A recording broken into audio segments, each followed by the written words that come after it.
أعوذ بالله من الشيطان الرجيم. بسم الله الرحمن الرحيم. نن زمونږ دویم سبق ته اولنی سپاره ده او سورت بقره شپږم نمبر آیت ته.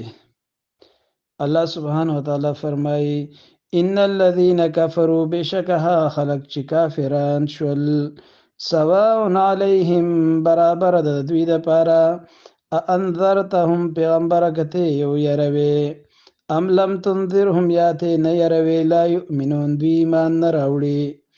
ختم الله الله مهر وهلی دی علی قلوبهم د دوی په زړونو باندې وعلى سمعهم او د دوی په غوږونو باندې وعلى ابصارهم او د دوی په سترګو باندې غشاوة پرده ده ولهم عذاب او د دوی لپاره عذاب دی عظیم لوی.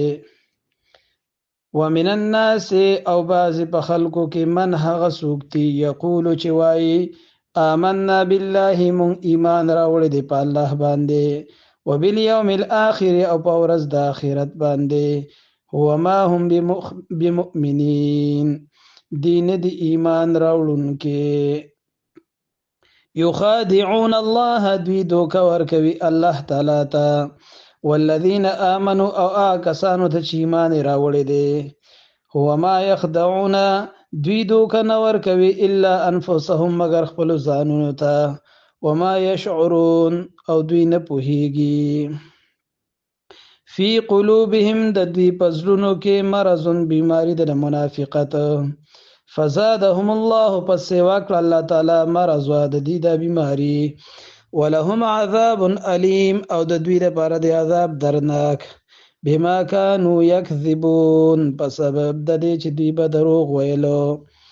واذا قيل لهم او هر کله چې دوی ته وویل شي لا تفسدوا تاسو روانې مکوئ فی الارض پس مکه کې قالوا نو دوی وایي انما نحن مصلحون بشک مونږ یو اصلاح کوونکي. الا خبردار انهم بشک دوی چې دي هم المفسدون اروانی کوونکي دي ولكن لا يشعرون لیکن دوی نه پوهیږي.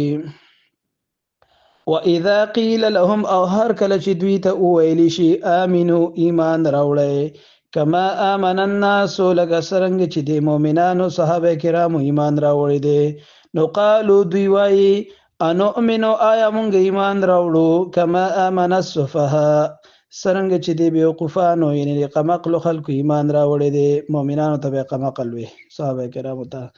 الا خبردار انهم بشک دوی چې دي هم السفهاء او دوی بیوقوفان دي قمقل لی ولكن لا يعلمون لیکن دوی نه پوهیږي.